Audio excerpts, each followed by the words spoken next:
Saint Seiya Knights of the Zodiac is the newly released adaptation of the classic Japanese anime by Netflix. I'm a big fan of the franchise. I grew up watching the show back in the early 90s, back in Mexico.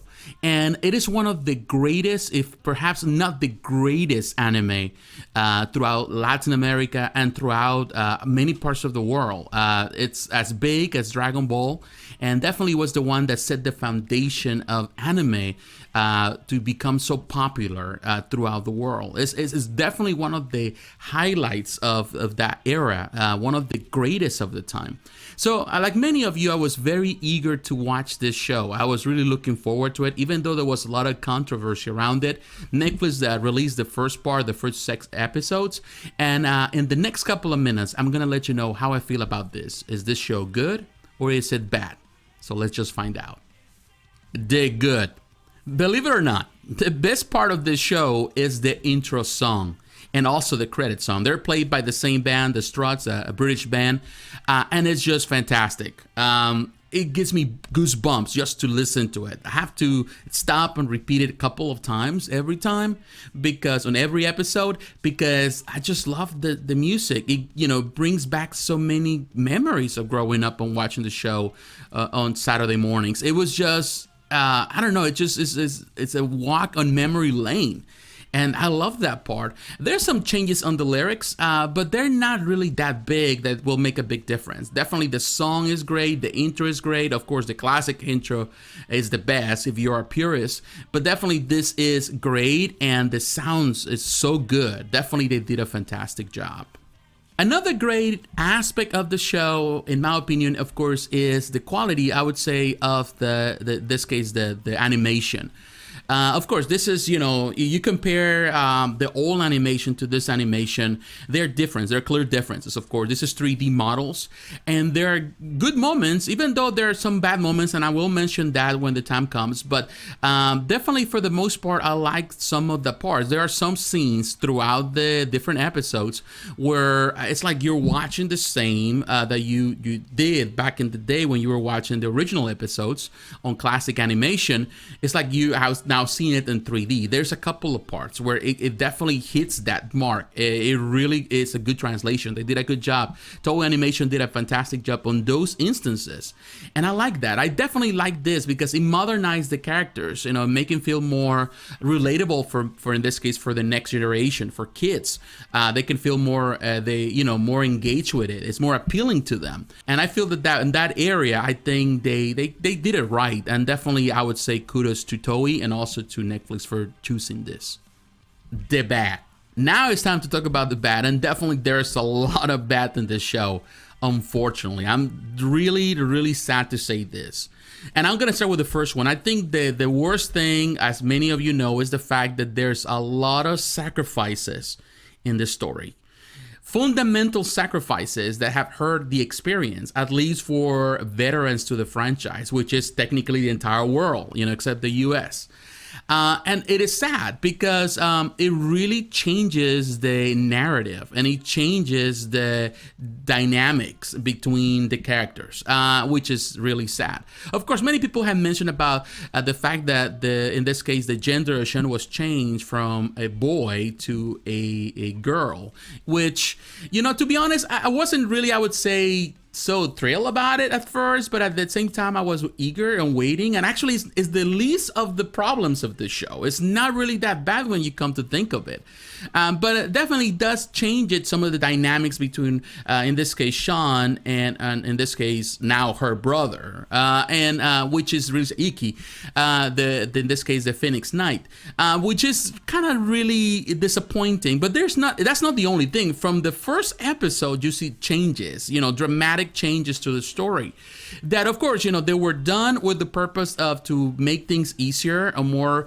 cohesive and make the episodes, I would say, smaller, and the span of all these episodes of the story to be shorter into just single seasons, which is kind of sad because in that way not only they adapting the thing, they are changing the story and the most important aspects of the story.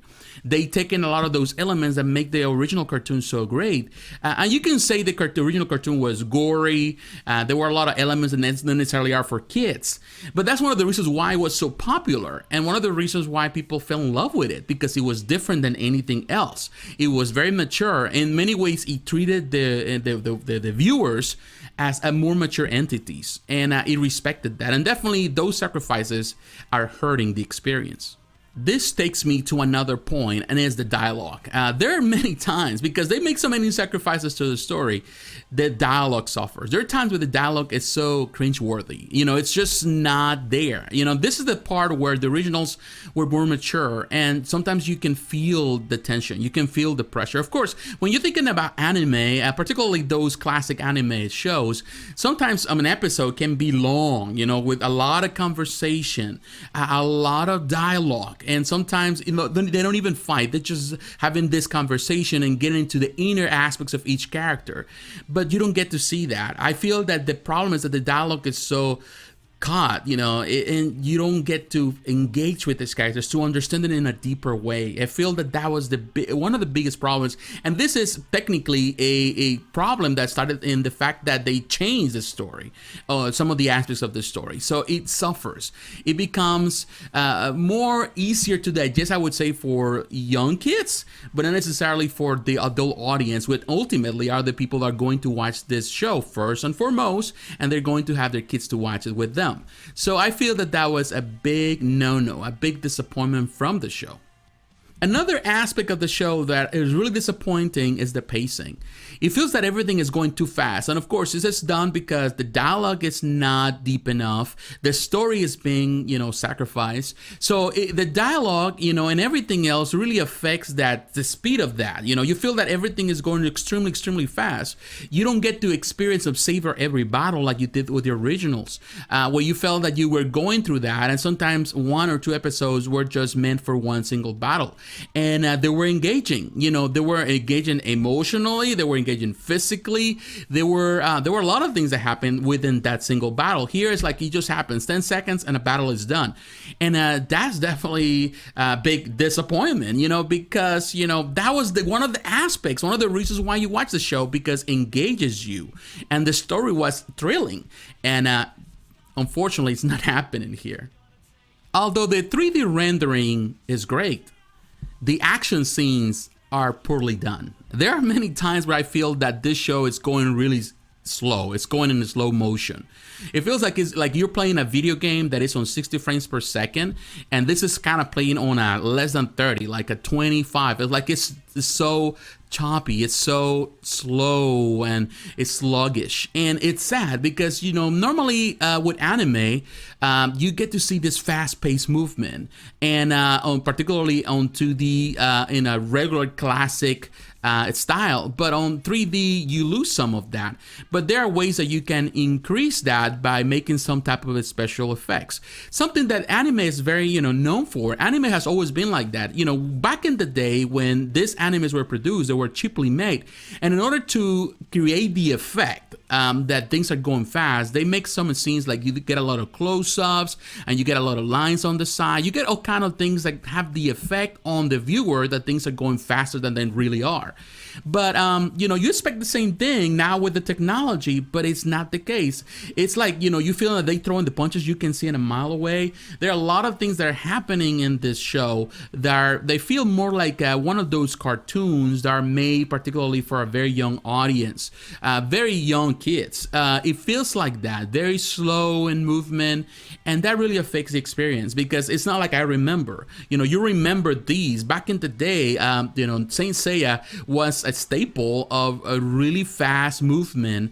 It felt fast and it was very fluid, and that's one of the reasons why people fell in love with it. That's one of the reasons why a lot of people love the anime during those years more, I would say, than North American cartoons, because they were fast. And I felt that this is just not the case. Definitely, that's a great disappointment in this series. In conclusion, what can I say? I'm disappointed. I'm really disappointed. This was really I wouldn't say a bad show, but it really missed the mark in so many ways. Definitely, it is sad. It is sad to see that. The people that are coming to watch this, first and foremost, are the ones that have invested interest in the show, in the franchise, the ones that grew up watching the originals. And they're the ones that are going to come to watch this and give it the seal of approval. And of course, their kids will follow. But I don't know what really transpired for, in this case, Toei and Netflix to come to the conclusion that it was more important to cater to the kids rather than cater to the I would say, the faithful following. And definitely that was very, very, very short-sighted. They definitely missed the mark on this one. And it's disappointing. Yeah, there are things that I like. I like the music. I like their 3D rendering.